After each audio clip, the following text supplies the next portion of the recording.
এত সুন্দর গান, তার খুঁত খুঁজছো? না, ওই আর কি। আমি নিজের পরীক্ষা নিয়ে দেখেছি, তাবর তাবর ছেলেরা ওর বুদ্ধির কাছে নস্যি। আশা থেকেই বেআই মশাইকে দেখছি না। আপনার বেআই না দুপুর থেকে বাড়িতে নেই, ওই কোথায় গেছে কিছু বলে যায়নি, তবে শুধু বলে গেছে যে কি সব কাজ আছে। কাজ না ছাই। ও বড়গিন্নি, তুমি এবার খাওয়ার ব্যবস্থা করো, অনেক রাত হলো যে। আগে আমি এখনই করছি। বেয়ান আমি আসি। বলছি যে আমিও যাই না, আপনারা হাতে হাতে একটু এগিয়ে দিই। মা, এ আপনি কি বলছেন বেয়ান? আপনি বসুন না, আমি সব পারবো। আমি জানি বেয়ান আপনি সব পারবেন, কিন্তু একা হাতে সারাদিন আর কত কাজ করবেন শুনি? হ্যাঁ, তা ছোট বেয়ান বুঝি এখনো মিনুর কাছেই আছেন? হ্যাঁ, আসলে বৃষ্টি বাদলা হলেই না মিনুটার খালি জ্বর আসে। তা বেশ তো, আমিও যাই না, আজ আমরা দুই বেয়ান মিলে খাবার আয়োজনটা করে ফেলি। বেশ, তবে চলুন। বলি, আজ আমার মেয়ে থাকবে কোথায় দিদি? আজ দুই বৌমা একসাথে থাকবে, আর কাল থেকে আপনার মেয়ে তার শাওরির সঙ্গে থাকবে।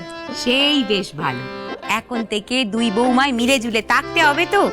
আর তাছাড়া আপনারা দুই বেয়ান মিলে এইভাবে সংসারটাকে আগলে রেখেছেন, তা ওদের দুজনকেও তো একটু একটু করে সব শিখে নিতে হবে, তাই না? আমার মা আমার সব শিখিয়েছে। বেশ, তবে আমরাও দেখব তুমি কেমন কাজ শিখেছো।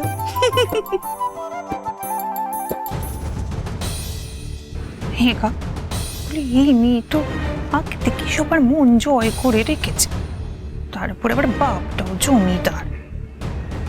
বলি, আমাদের মেয়েটার কি হবে গা? আমার মেয়ে রাজরানী হয়ে থাকবে। ওই মেয়েকে টেক্কা দিয়ে? হ্যাঁ, ওকে অত পাত্তা দেওয়ার তো কিছু নাই। বিয়ের দিন আমরা পাকে পড়েছিলাম বলে ওই মেয়েকে তোয়াজ করে চলেছি, কিন্তু টুকটুকি বাবার দয়ায় বিপদ কেটেছে। এখন আর ওকে মাথায় তুলে রাখার তো কোনো মানেই হয় না। এবার আমাকে টুকটুকি বাবার খোঁজ করতে হবে, একবার ওনার সন্ধান পেলে জিজ্ঞেস করতে হবে আর কোথায় গুপ্তধন আছে। একবার ওই গুপ্তধন আমার হাতে এলে জমিদার রুদ্রপ্রতাপ রায়চৌধুরীর মতো 4-5 জন জমিদারকে আমি আমার দাস করে রাখবো। শোনো, আমি একবার ওর দিককে যাই, একবার আমার বেয়ানের সঙ্গে দেখা করে আসি, বুঝেছো?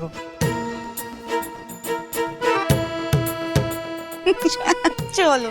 বলি, ও দিদি, বলি এসে থেকে তো আমার বিয়ানের সঙ্গে দেখা হয়নি, তা আমার বিয়ানের ঘরটা কোন দিকে? আপনি আসুন না, আমি দেখিয়ে দিচ্ছি। বেয়ান আপনিও আসুন। চল।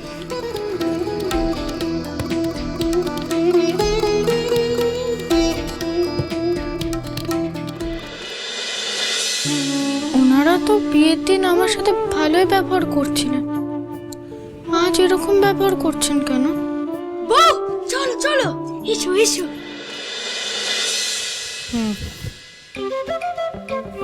আরে দাঁড়াও না। আরে কে রে ভাই? ভাই নয়, মাস্টার মশাই। মাস্টার মশাই, কিছু বলছিলেন? গতকাল থেকে এই স্কুলে বর্ষার ছুটি পড়েছে। আবার ছুটি পড়ে গেল?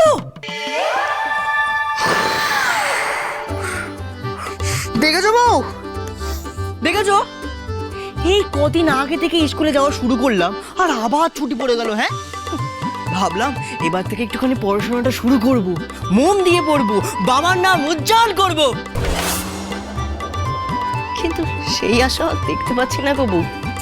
আরে, ছেলেটার পড়াশোনা করার কত ইচ্ছে, কিন্তু কোনো উপায় পাচ্ছে না। ঠিক বলেছেন মাস্টার মশাই, একদমই তাই, একদমই তাই।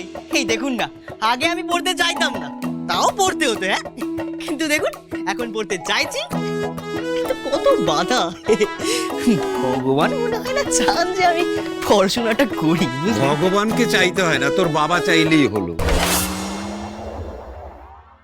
মানে তোর বাবা চাইছে তুই পড়াশোনাটা কর, তাই তাই কাল থেকে তোর পঠন পাঠনের ভার মাস্টার মশাইয়ের উপরে। হ্যাঁ, আরে তুই এত মন দিয়ে লেখাপড়া করতে চাইছিস, তোর ইচ্ছেটা আমি পূরণ না করে পারি বল? তাই তোর সমস্ত দায়িত্ব আমি মাস্টার মশাইয়ের উপরে দিয়েছি। অতটাও ইচ্ছে ছিল না। হ্যাঁ, আরে কালকে থেকে তো স্কুল ছুটি বন্ধ। হ্যাঁ, সেই জন্যই তো কাল থেকেই এবেলা ওবেলা এ বাড়িতে আমি আসবো তোকে পড়াতে। কি? Very nice, very nice. একদিকে জামাইকে পড়াবে হারাধন মাস্টার, অন্যদিকে আমার মা পড়াবে নিজের গ্র্যান্ড ডটারকে। মানে মানে মানে আপনি বলতে চাইছেন মানে আপনার মা এসছেন? আরে এসে থেকেই তো ঘেঁটি ধরে আমাকে বলছেন যে বাপ আর মেয়েকে একসঙ্গে ক্লাস নেবেন। হ্যাঁ, ক্লাস নিলেই ভালো, আমরা তো পারলাম না। উনি যদি পারেন আপনার ইংরেজিটা শোধরাতে।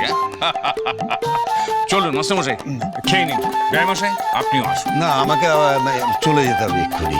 সে কি, আপনি না খেয়ে চলে যাবেন? না, আসলে বিশেষত তো আমি বাইরের খাবারটা খাই না, আর আপনি বলেছিলেন বলেই আমি এখানে দেখা করতে এলাম। আর তাছাড়া আমি না ফিরলে না মা আবার খাবেন না। আরে আমার মতো মা ভক্ত।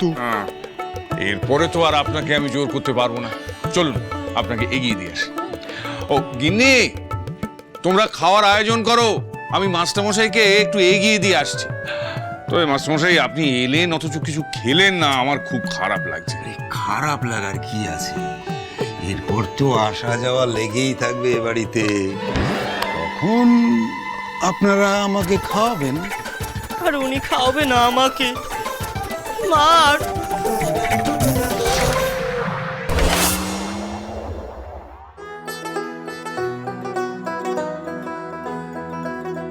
এই নিন বেয়ান।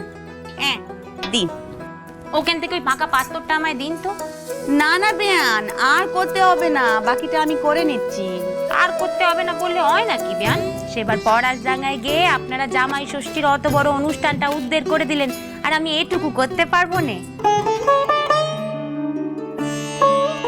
অবশ্যই পড়াশডাঙ্গায় গিয়ে আপনাদের যা তিক্ত অভিজ্ঞতা হয়েছে আমাদের জন্য, জানি না আর কখনো সেখানে যাবেন কিনা। বেয়ান, ওসব পুরনো কাসুন্দি গেটে এখন কি লাভ আছে বলুন তো? সংসারে থাকতে গেলে কি অত কথা ধরে রাখলে চলে? সব ভালো স্মৃতি মনে রাখতে হয়, আর খারাপ স্মৃতি সব ভুলে যেতে হয়, তবেই না সংসার সুখের হয় দিদি। বড় মামি আর দিদির মা কি কথা বলছে? কি হয়েছিল জামাই ষষ্ঠীতে? আপনি কত সহজে মানুষকে আপন করে নিতে পারেন, সকলের মধ্যে শুধু ভালোটাই দেখেন, খারাপটা মনেও রাখেন নে। তবে সত্যি কথা বলতে বেয়ান, এমন সবাইকে নিয়ে চলার মতো ক্যাম্পটা কিন্তু সকলে তাকে নেই। মুখুজি বাড়ির বড় বউ হলে মামি বেয়ান, সকলকে নিয়ে যে চলতেই হবে, তাই না? সে তো বটেই বেয়ান। বৌমা, ও বৌমা কই গেলি রে? দিদি তো নেই বড় মামি, আমাকে বলুন না, আমি করে দিচ্ছি। ডাকছিলে বড় মা? এই যে বৌমা, ডাকছিলেন রে। বলুন। বলছি তুই না চটপট একটু ছোট বৌমাকে নিয়ে গিয়ে জল আসনগুলো করে ফেল বাইরে। আমাদের লুচি ভাজা পায় হয়ে এসছে। হ্যাঁ, সবাইকে একবারে গরম গরম পরিবেশন করব। বড় মা, পারুলকে কিছু করতে হবে না, আমি করে দিচ্ছি। না না, ওকে সঙ্গে নে, বাড়ির বউ বলে কথা, কাজ শিখতে হবে তো। আমি সব জানি। হ্যাঁ মা, শুনলেন তো। তবে মা, আমাদের সংসারের তো কিছু নিয়ম কানুন আছে, আর সেগুলো তোমাকে তোমার এই দিদি শিখিয়ে দেবে। একটু কটা দিন দেখে শুনে নাও, দেখবে পরে তোমারই সুবিধা হচ্ছে। কিরে বৌমা, আর দাঁড়িয়ে থাকিস নে, যা। যাই বড় মা। এসো পারুল, এসো, ওই দুটো আসন না। এসো আমার সাথে, এসো। এই রে, রাঙা ঠাকুরজি খাবারটা আবার দিয়ে আসা হলো না। যাকে আগে ওনাদের বেড়ে দিই, তারপর নয় দেবো রাঙা ঠাকুরজিকে। ও জবা, জবা, মায়ের ঘর থেকে হাত পাখাটা একটু দিয়ে যা দেখি। মানুষটার এক দণ্ড বসার জো নেই, সারাক্ষণ সংসারের কাজ নিয়ে ছুটে যাচ্ছে। যাই, আমি বরং গিয়ে বিদু দিদিদের খাবার কান দিয়ে আসি।